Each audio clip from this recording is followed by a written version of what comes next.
I'm basically, although I write books, I'm basically a playwright, and this is the reasoning behind this particular book. I had written a musical play called Mother All the Peoples about Mary Slessor, and one called Aberdeen's Forgotten Diva about Mary Garden, and I also adapted a book by Lorna Moon called Doorways and Morty for the stage. And I thought these three people were all fascinating, yet they were so little known. So I decided to put together this book and added a couple of more ladies in. So I'll just give a brief run through of the 5 different people in the book and then throw it open for questions. Now I will try and do this with my PowerPoint. This is not technically my great thing. Right, there, that is the book, Forgotten Heroines of the Northeast. Great. Is that working okay, yeah? Yeah, we can see that great. See that fine? Okay, right. So we'll start with the first one here is this lady who is called Mary Garden. She was born in Aberdeen but moved at an early age to America, and it was while she was there that it was discovered that she had a remarkable singing voice, so much so that a wealthy American family decided to send her to Paris to study opera. She arrived there. She already had got into the diva mould by managing to fall out with tutor after tutor over the course of a couple of years, and at one stage she was basically penniless. She'd run out of the sponsors' money, fallen out with everyone, and was in danger of having to go back to America when she got an opportunity to work at the Opéra Comique in Paris. And it was there, in the best sort of Hollywood big style, that she actually got her big break.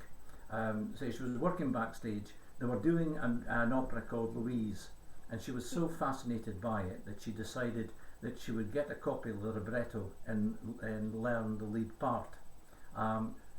She was sitting at home one night, and the phone rang to say that the diva had taken ill, the understudy had turned up to do the part, but she'd a sore throat.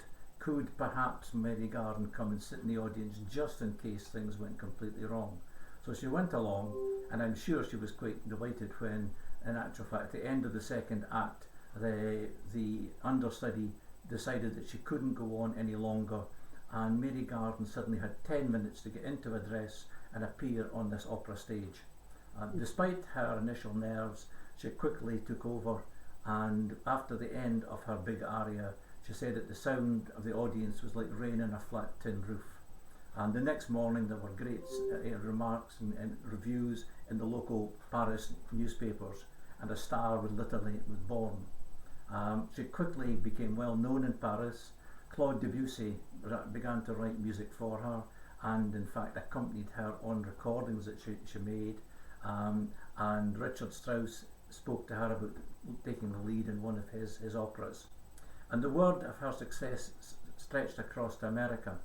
Oscar Hammerstein, who was the father of the man who wrote South Pacific and Sound of Music and so on, was in the process of opening the Manhattan Opera House in New York, and he decided that he would open it with Louise, which is this particular, there we go, that's her in the row of Louise, open it with Louise only if he could get Mary Garden to sing it. So he sailed from New York across to Paris and persuaded her to go back to America. She arrived in America and was initially just a superstar before she'd even taken the first night on stage, and she quickly established her name in America. She was also a fairly flamboyant character, and the press loved her because she was quite outspoken, and especially when she then got the opportunity of appearing in the role of Salome, Richard Strauss's opera. And being the kind of person she was, she decided that she would only do it if she was allowed to do all the part, not even the dancing girl. So she was the lady that actually did the famous Dance of the Seven Veils. This is her in Salome with a fairly strange looking head of John the Baptist lying there. She did a wonderful job in it, but yet to many parts of America, this is back in the 1920s, they regarded it as very much outrageous, and certain cities banned her and wouldn't allow her to come and perform. But yet her reputation still grew further.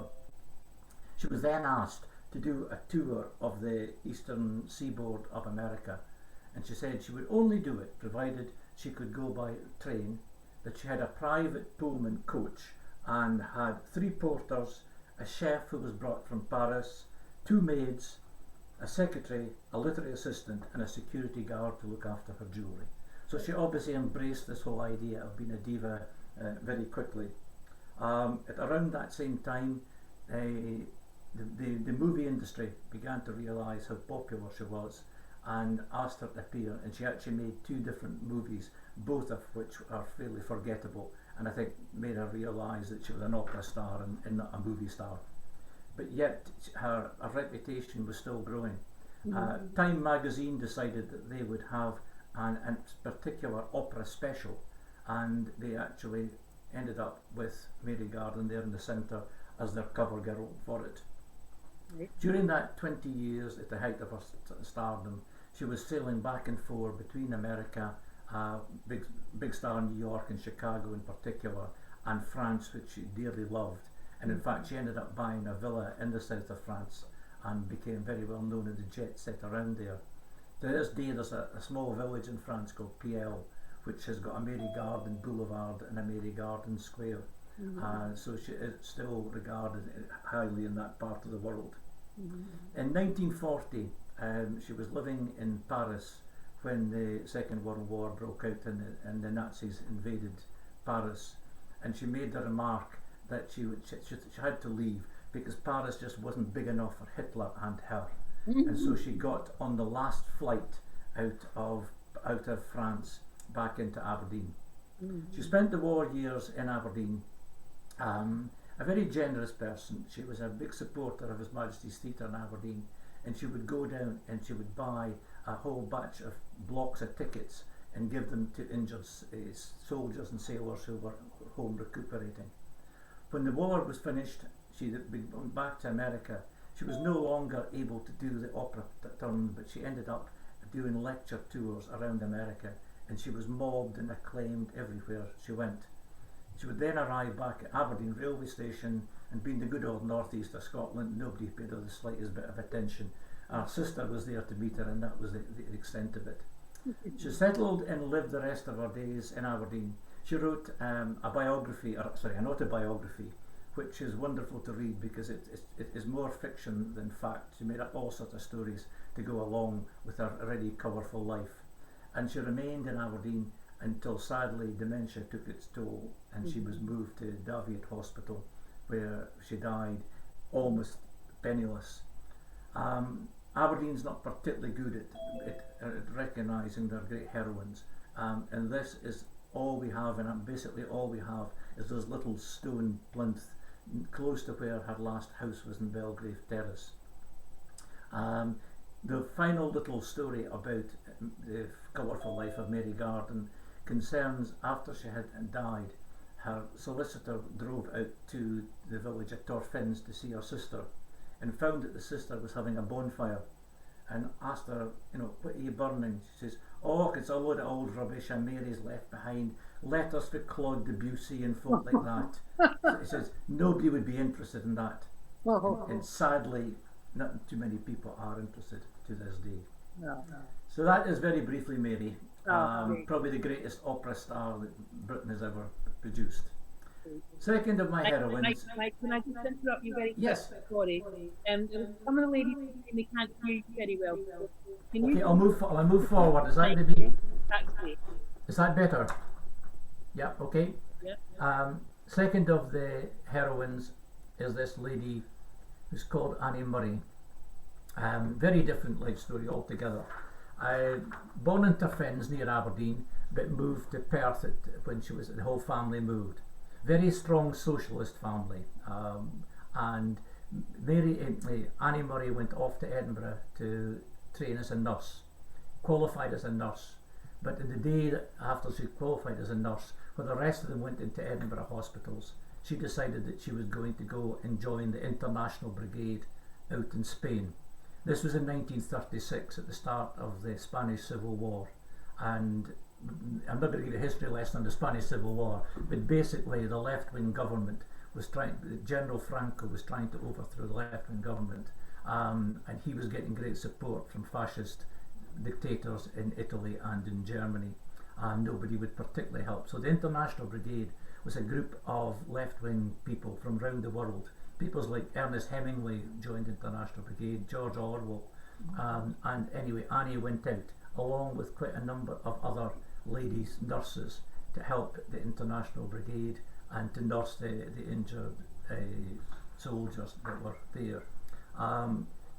She found that the conditions were quite horrific. You know, you always think of Spain as being this wonderfully warm country, but she was working really in the winter time in the hills near Barcelona, where one of the main problems they actually had were men not being shot but were coming in with frostbite and losing toes and all sorts of things like that because of it. Scotland had a major support of the International Brigade, and there were a lot of men from all over Scotland went out and joined, and these included George and Tom Murray, Annie Murray's two brothers, and Tom was actually quite severely injured in one of the battles, and it took Annie 6 months to find out where he was and go there and help nurse him back to health. She remained she came home once on leave, but she said although the conditions were horrendous, she still couldn't wait to get back to Spain to get involved in the fighting again, or to get back into nursing again. So she went back there. By the end of 1938, it was pretty clear that the government in Spain was going to be overthrown. They couldn't compete with the German and Italian supporters for Franco. But at the same time, when the men were repatriated, Annie remained there. And in her final days, she found just how horrific war could be. There were suddenly Italian aeroplanes were flying over, and they were dropping boxes of chocolates. And the kids there, a lot of whom were pretty well starving, were ecstatic about this. And then Annie couldn't quite understand why they were getting all these kids coming in with horrible injuries, missing limbs and so on. It turned out that the boxes of chocolates, when they opened them, were actually a wee bomb, and they blew off the kids' hands. And she found this just, the ultimate in wartime. In 1939, she returned to the country here, married and settled in London, and in 1965 she moved to Cairney Hill near Dunfermline and saw her days, dying in 1996. But throughout her life, she remained a great supporter of the whole International Brigade. That is her with her two brothers, Tom and George Murray. She said it was the most horrible experience, but she also said it was the most important thing she had ever done in her life. And she really was a remarkable little lady. The third of my forgotten heroines is one that will probably be well known to most people, I would imagine, in the form of Mary Slessor. When I wrote The Mother of All the Peoples musical, I had no idea what I was going to write about, and I got a book out the library about Mary Slessor, and within a chapter I was completely fascinated by this particular lady and how the life she had led and how she came to pass. She was born in Aberdeen in the Denburn slums, which was the worst part of Aberdeen. Quite a big family. Her father was a shoemaker, but he was a far better drinker than he was a shoemaker, unfortunately. And penniless, the family moved down to Dundee in the hope that they could get work. They moved into what they called a single end, which was just one room, 7 of them living in one room in terrible conditions. And by the time she was 8, Mary was working as a half-timer, which meant that every morning at 6 she got up and went and worked in the mills, and in the afternoon she went to school. And by the time she was 14, she would be able to leave school and start working 58 hours a week in the mills. By this stage, her father had managed to drink his way through the business, and unfortunately he wasn't the best natured drunk, and he would come home on a Saturday night, and Mary used to regularly have to try and protect her mother from getting a thumping. He was always complaining about something, and Mary used to commented later in life that she would spend a lot of Saturday nights thrown out of the house, sitting in a cold landing of the tenement, waiting for her father to fall asleep so her mother could let her back in. That her whole upbringing was undoubtedly what made her the person she was, and made her cope with the conditions in which she went to become a missionary. She was fascinated by David Livingstone, and it was his influence that made her realise that that was what she wanted to do with her life.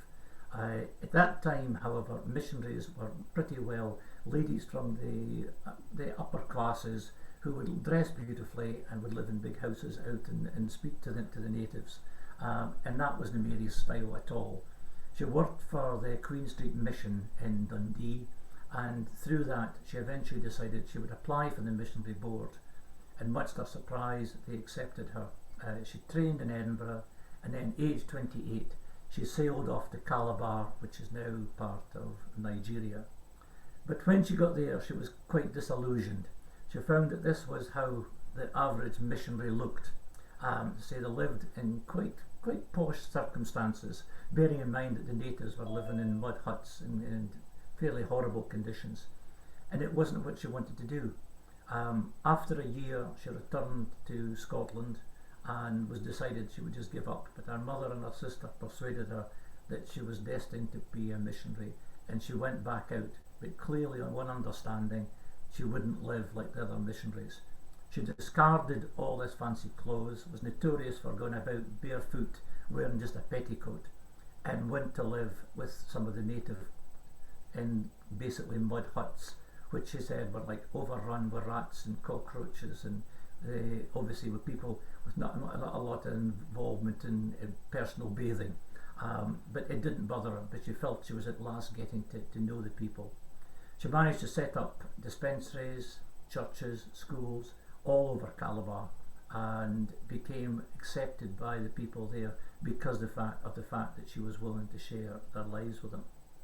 There were various fairly horrible practices that went on in Calabar at that time.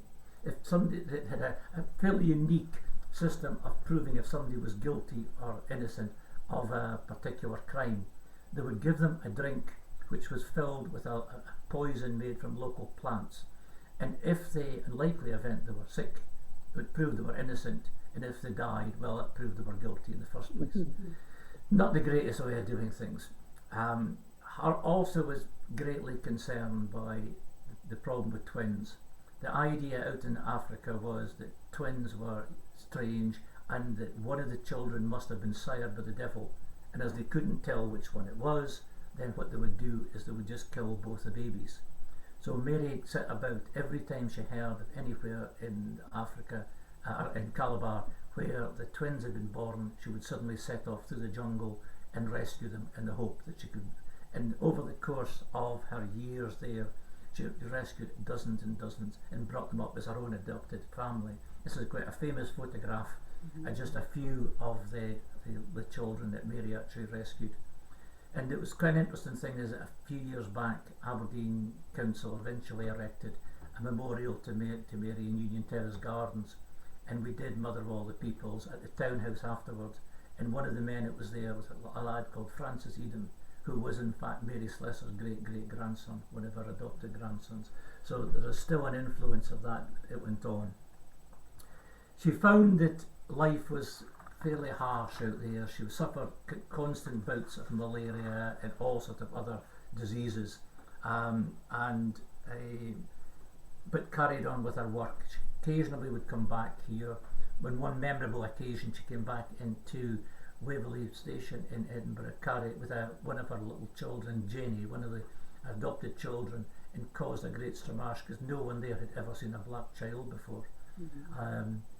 Carried on throughout her life, frail but nevertheless always determined and always able to carry on from something like this. She became the first female magistrate in the whole of the British Empire when she was appointed out there, and she was the actual legal influence for that whole part of the world. She was also a great, being Women's Day, I thought it was interesting to comment that her Bible is found in McManus Galleries in Dundee, and there is almost as much Mary's writing in it as there is the actual Bible, because she would scribble all around the outsides of the Bible. And there's an interesting bit she put about St. Paul had been talking about the rights or the attitude to women, and there's a light you can see in Mary's own handwriting. It says, "Nana, Paul laddie, at winna do at all." So she was obviously that style. That was her attitude to things. She outlived all of her remaining family despite all these illnesses and diseases that she caught, and lived on to the age of 68. And when she died in Calabar, there was great mourning. The flags flew at half-mast across. The natives lined the routes when her coffin was laid to rest. And even to this day, the Women's Guild out in Calabar, their costume has a huge photograph of Mary Slessor on the front of it. That's how much she's revered. And she was buried there with this cross, which was imported granite from Rosa Quarry in Aberdeen, was sent out to Calabar, and that is Mary's grave. And there are fortunately, various reminders of her worth, especially in Dundee, where you've got now Slessor Gardens behind the Caird Hall. And also, if anybody's ever in Dundee, the McManus Galleries have got a wonderful exhibition about Mary's life, including that's a stained glass window, one side of which shows her as a worker in the mills, and one side of her as the lady, the missionary. So that's a very brief view of the remarkable Mary Slessor. Mm-hmm. My fourth of my fifth ladies is totally different, somebody nobody will have heard of, I'm sure. Her name is Maria Ogilvy, or Maria Ogilvy Gordon, latterly, and she came in the book. I have a wee heading at each chapter, and heading for her is called the First Lady, for reasons that will become clear. She was born in Moneymusk, which is a little village just outside Aberdeen. Very much great educators, the whole family. Her father was the rector of Robert Gordon's, Aberdeen's probably most prestigious school, and Maria was sent off to the Merchant Company Ladies' College in Edinburgh, where she quickly established herself. She became their top pupil and the head girl. Despite being just basically a genius in educational matters, she was also a very gifted musician, and she moved from there to the Royal Academy of Music in London, where within a year she had been appointed the pianist for their actual orchestra. But she wasn't happy with studying music. Her love was science, and she wanted to do something else. So she left after a year and went to Heriot-Watt College, where she received a BSc in science before going to University College in London, the first woman to receive a DSc in geology from that particular establishment. She then decided she would want to study abroad, so she applied to Berlin University and was told she couldn't get in because she was a woman. So she eventually said, well, okay, fair enough. So she went to Munich, and Munich reluctantly let her in. And in fact, she became the first female in Munich to obtain a PhD from Munich University. And to this day, there is a room in Munich University, a library dedicated in her honour. She began studying geology in the Dolomite Mountains.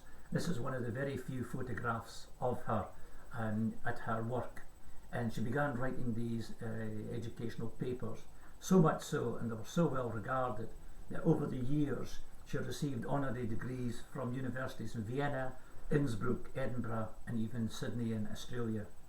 And she was the first of a group of women to be admitted to the London Geographical Society. She was settled in London with her husband and her family.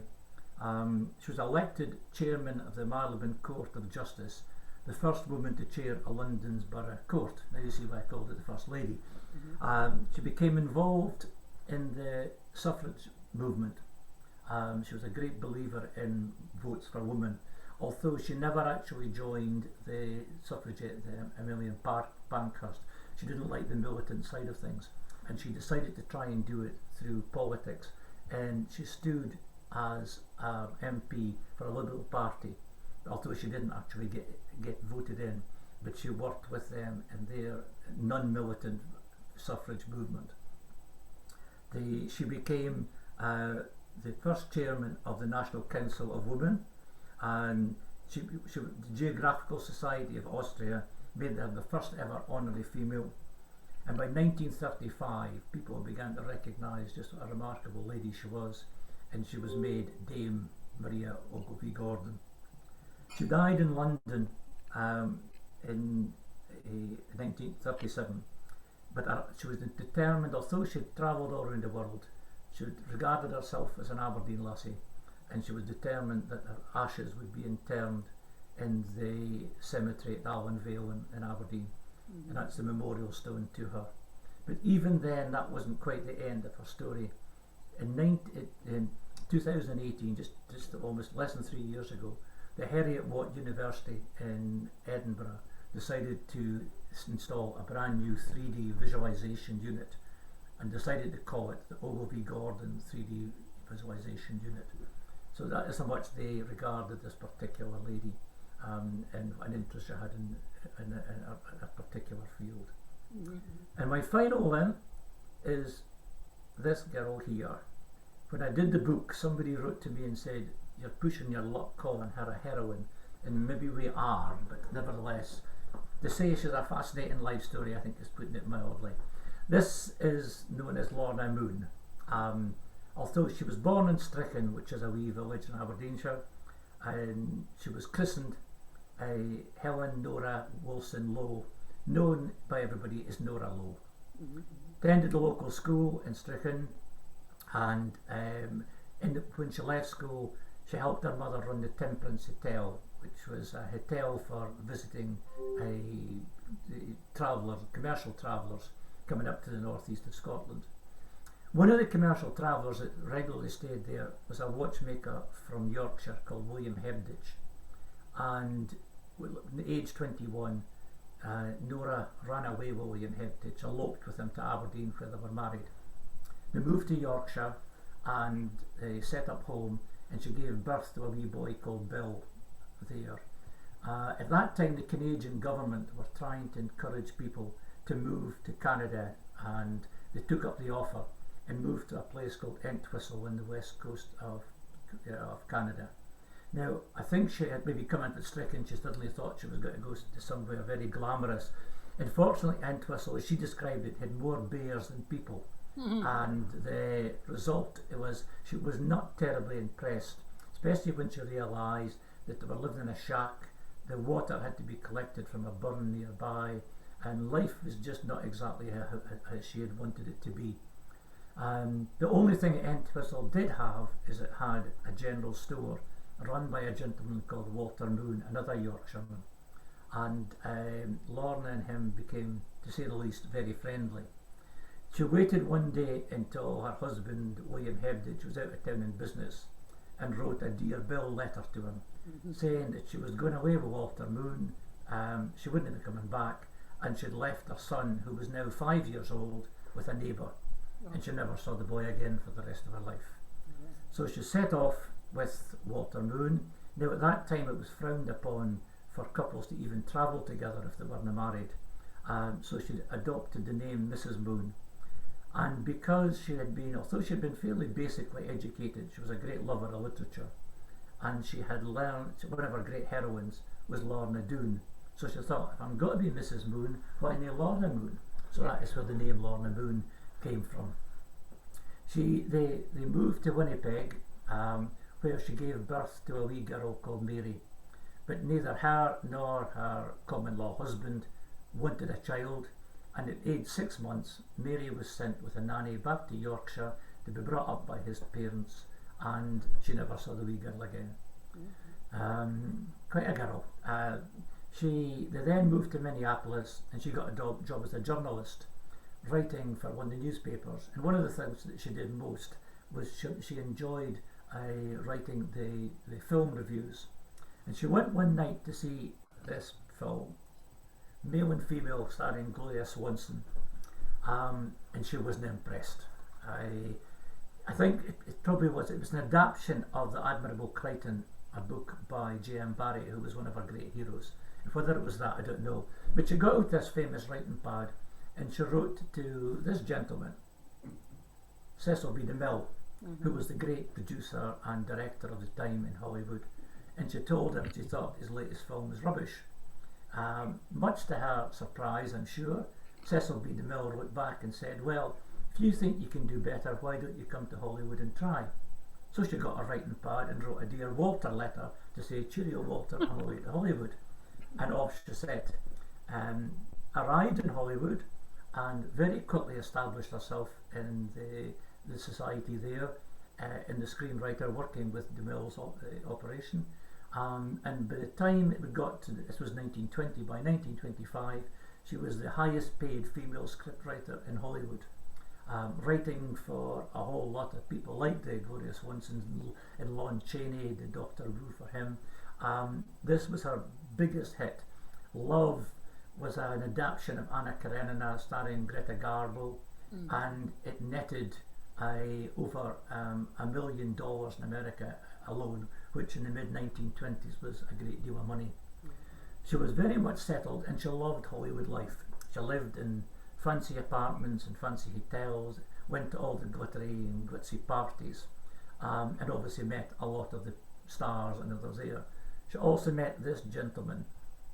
This is William Demille. This is Cecil B. DeMille's brother. He was also a playwright, but unfortunately he was also married. And Cecil was not impressed when he heard his brother was having an affair with one of his scriptwriters. And if that didn't please him, he was absolutely horrified when it turned out that Lorna Moon was pregnant. She was sent away quietly to a hospital in California to have the baby.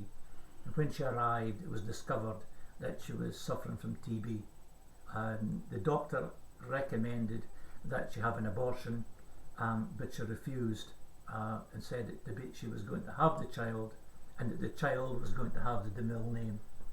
And so she battled on. A wee boy called Richard was born, and was taken away from her within 10 minutes of being born, and she never saw the baby again. The baby was then put into an orphanage, and 6 months later, Cecil B. DeMille and his wife Constance arrived and adopted the wee boy as their own. So he was brought up as Cecil B. DeMille's his son, and was always thought of Uncle Willie, this gentleman here, as his uncle, who was in fact his actual biological father. She carried on her life after that. She began to write, besides for the theatre, for the cinema, she began to write short stories, and she set them in a fictional place called Dromorty, which was a very, very thinly disguised Stricken. She sent one to an American magazine, and the magazine liked it and printed it, and it was very well received, despite the fact it was written, a lot of it in Scots and some of it actually in Doric. Encouraged by that, she then began to write another series of short stories, and when she had 7, a publisher came along and offered her the chance to produce this book, Doorways in Dromorty. 7 short stories set in this fictional place. The book was a big hit. It was well reviewed and well received everywhere in the world, with one exception: Stricken, because the folk in Stricken recognised themselves in the book. The names had been changed, but they knew it was them, and they weren't happy, to put it mildly. The book was then banned in Stricken, and not for a week or a fortnight. It was actually banned for 52 years, until eventually they gave in. And if you think it's all gone, when I did a follow-up book to this last year called Dromorty Revisited, and I did a reading of it up in Stricken Library, and the local librarian invited various people to come, and one lady in her 80s was asked, would you like to come, and she said, I had nothing to do with that, nor a low quine. So they still haven't quite forgotten her in that particular way. But if anybody ever gets a chance, it's an absolutely wonderful piece of writing, and beautifully put together, very funny at times, very sad at times. But this time her health had deteriorated dramatically, and she moved to a sanatorium in Albuquerque, New Mexico, in the hope that the dry, warm weather would be good for her health. And while she was there, she began working on a novel, and she completed this novel, although a lot of the time it was dictated to scribes who came along because she wasn't fit enough to do it herself. It's a very different piece, set in the Northeast again, but very dark and very different to the fun of Doorways in Dromorty. It was called Dark Star, and it again received, it was on New York Times bestsellers list and so on. and it was very well done. So much so that Hollywood got interested. But Hollywood, being Hollywood, couldn't take this story of life for a young girl being brought up in strange circumstances in the northeast of Scotland. It was far too dark for them. So they actually managed to turn it into a comedy, which they called Min and Bill. This is it. It was an absolutely huge hit. Wallace Beery was an actor whose star was waning, and this revived it. And Marie Dressler actually won the Oscar for Best Actress for doing Min and Bill. But what our Lorna would have thought of it, we'll never know. For the 1st of May 1930, she died in the sanatorium. She was 44 years old, but she packed a great deal into those 44 years. She, towards the end of her life, she had a young boyfriend, naturally, an American lad called Everett Mercy, and she asked this Everett Mercy if one last thing. When she died, she wanted to be cremated in New Mexico, but she wanted her ashes scattered back home in Strichen, and the young lad agreed to do it. And it was a huge undertaking in 1930 to travel from the southwest of America to the northeast of Scotland, but he did so carrying an oak box in which her ashes were interned. And he arrived in Strichen and met her father, Charles Lowe, who was still alive, and the two of them climbed up here to Mormont Hill, which is above Strichen, and scattered her ashes. And it's said that on the way back down the hill, the father had said to this young lad, "You better take your box back home, will you?" And he said, No, I don't want it. Are you sure? He says, "Oh, it's fine, I'll be right fine for keeping my shoe clean and stuff in." Oh. And that is the story, is if he did that, that's what it is. The box is still to be seen in Strichen Library to this particular day. After she died, there were a few little bits and pieces. She'd been working on a third book, which was never completed, and she also wrote a few poems. And there's a couple of lines which I just like to finish off on from one of her poems. It said, "I'd be a better girl maybe, or maybe I'll be worse. It isn't in me to be good, except inside a hearse." And that's the story of Lorna Moon. So that takes us through the 5 ladies, a very brief run through the 5 ladies in this. And if I can finish off with a wee advert, if I can, that's my email address. If anybody wants a copy of the book, they're $5.99 plus postage. You get them signed and a dedication, and all the money goes to the Bianca Dog and Cat Shelter, which is a charity I'm heavily involved with. So, right, that is me finished. So if anybody's got questions, then we'd be delighted to answer them. That's great, Mike. Thank you very much. Let me just ask everyone to unmute then. Let's see if we can manage this without it being all horrible for everybody. We'll just give Mike a round of applause and say thank you very much. That was great. Thank you. Thank you very much. Thank you.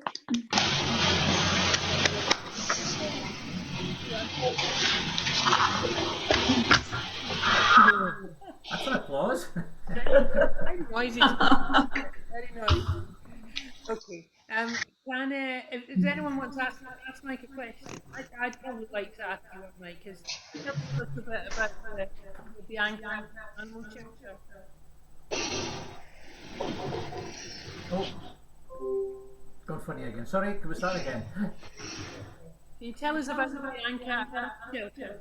Yeah, Bianca, it's in Portugal. I found it on holiday one time. It's a remarkable place. They currently have got 400 dogs and 100 cats, and it's run by a lady who works full time and does this in her spare time. And they just, Portugal has got a very different attitude. It really frustrates you at the moment when you see, they get a box. I don't know where that's coming from. They get a box of Hang on, I'm puppies. just going to mute everyone, Mike. Sorry, I can't hear it.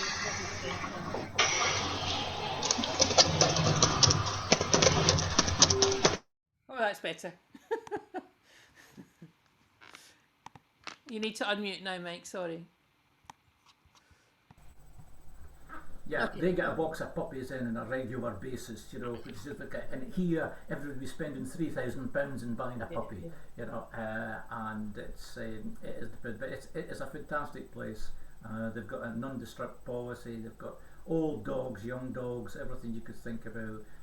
Eventually, we raised money to get a cattery, because at that time the cats were all in foster homes, and we managed to raise this money to buy a cattery, which was great because it's a fantastic facility, wonderful. The only unfortunate thing is they've now got 100 cats, so there's a disadvantage. But at least the cats are living in good conditions. So yeah, it's a great place, and we get obviously this year we've lost out because we normally have like veterinary nurses and so on go over in the summertime and work there for their holiday and for experience, and I go occasionally and do nothing much but just clap dogs and so on. It's a hard life, but somebody's got to do it, you know. So. That sounds great. Sounds great. Now, can I ask you, if you want to ask, if you put your hand up either physically or on your reaction at the bottom of your screen, then I'll come to you and unmute you if you want to ask a question.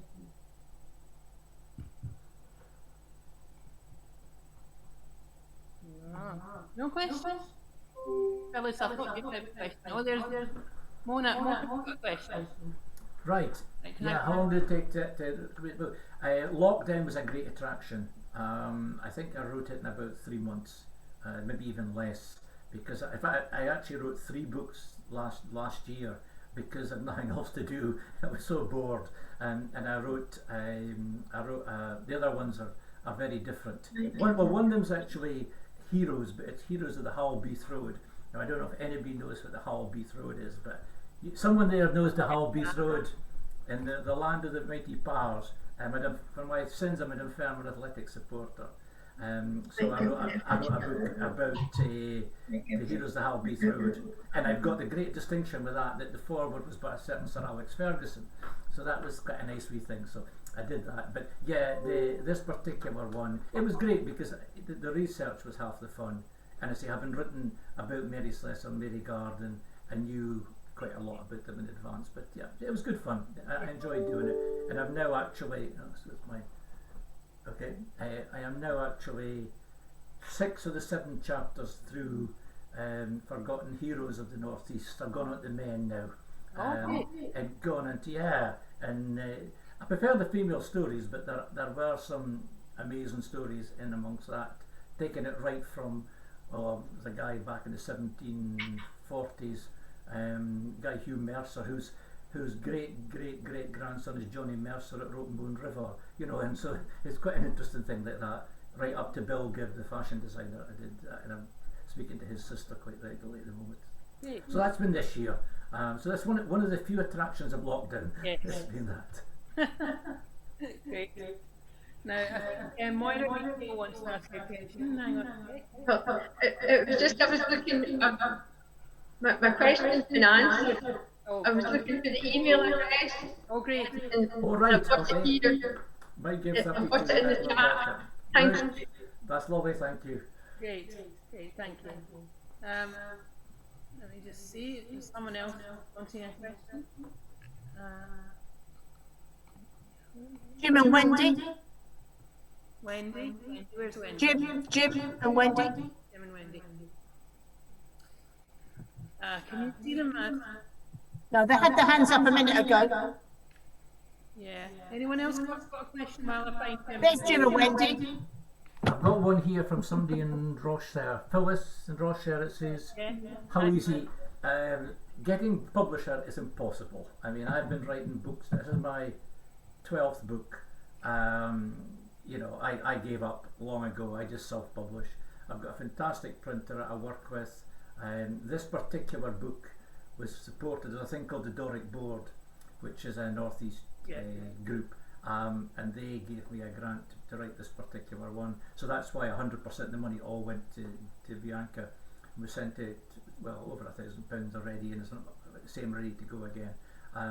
But yeah, publishers, and I changed my name to J.K. Rowling, but it's been done before, so I decided not to bother with that. I have a friend who's just given up. He writes crime books, and he's just given up now trying to find a publisher, and he's self-published as well. It's very difficult. The current thing seems to be that if you're on breakfast TV, you know, or somebody like that, or you like the guy who does Countdown and so on, you know, they get that, but to get publishers is not easy. No. But you know, it's fine. It's just you, at least this way. I mean, if you do it as a publisher, I have a friend that writes books of photography, beautiful books, and they sell at £20, and he gets £2 from each book that they sell. So if I'm doing it for a charity, I can do it this way. I get $5.99, and I can send $5.99 out to the charity. So that is the attraction of doing it that way. So, if I missed any questions there, I think as well. Are there any more questions, guys? Do you do your own colour illustrations? No, I've got a friend of our son, a lad called David Stout, is absolutely brilliant. He's a very shy, very quiet lad, a lovely guy. He does all my stuff. I don't know if you can see in the background, but there are a couple of posters up there. One's for Doorways and Dromorty, and one's for £5 Taverns to the place. Those are David's work, and he's done all my books. And in fact, he did a fantastic thing. We did 2 earlier books for the famous Dunfermline Athletic Football Club, based on Sammy the Tammy, who's their mascot. And David, we did them as like children's cartoon books. And David did all the drawings and that, and they're just fantastic. So I'm very fortunate he does all my work for me, and he's a very talented lad. Yeah. That is not my talent, I can assure you. That's definitely not mine. Well, but Mike, you said that you had that you had your play, and when I spoke to you last, you were talking about the possibility of it being put on. Is there any movement? Well, what we're doing is Doorways and Dromorty. It's basically it is the adaptation of the book. I took 5 of the stories and I wrote 2 of my own, and we did them and we put them together in this play. So we've done 3 tours of Scotland now. We did one in 2019, was the last one. I did a 20-night tour right around the country. So now, of course, we can't get anything onto stage. No. So what they're doing, and they're still doing it, and it was supposed to be ready beginning of March, and we're into March, is we've done a 1-hour video version of it with the same 3 actors. So that, and I've now assured that it will definitely be out by the first week of April. So that's going to become available, and again we'll be doing that online for people to join in and watch. It's great because it's just a lovely feel to her work, just because of this. It's all based, and there's a line, something. It's all about, it's all based on gossip in life. The most important person in the whole of Dromorty is the haberdashers, because that's where they get the lace for the curtains, so they can peek out behind the curtains and see what's going on next to them. And the whole thing's based on that whole feel of it, and it's got like 3 or 4 little stories all run through each other. So yeah, that should be. We're waiting for that to be finished. And as I say, I spoke to the director last week, and he said it's a wee bit slower than they thought, but he's fairly assured that it'll be in the next 2-3 weeks. We should have that ready. Well, let us know, and then we'll certainly do. Yeah, I'll most certainly let you know. It's quite funny, and it's quite poignant as well. That its own way. There's one particular story which we adapted and let it run through it, which is really a very sweet little storyline. Great. Okay. Yep. Now I think Susie's got a so let's go to Susie. There we go. So you've met, like, haven't you? Hi. It's not so much a question. I just want right fine it is to hear somebody speak and react. Right, you've made me feel. Listen, this is my posh accent. If you're not in the Aberdeen, I'm easy to Aberdeen, no bother at all. You could never be I thought I'd better be a bit more posh tonight, you know. Oh, just I'm sitting in the corners and you make me a right namesake, but it's been lovely, thank you. My pleasure. I had a question there from somebody I think called Shirley, I think. There's so many little things in the chat here. And Hang on a sec, I'll just highlight Shirley then. Thanks, Sid. Where's Shirley? Yeah, somebody's asked it as a new production. We've had 3 productions at Doorways. There was one in the one in Inverurie there was one in Inverurie 2 years ago, Acorn Centre. Is that what you were thinking about? That's No, I think I saw it in the Winers Hall a number of years ago. there was a production in. I think it was Lehman, was it? No, we made on our own. It was oh my goodness, what was the name of the company? It did it. The three characters that were in it at that time. We did it.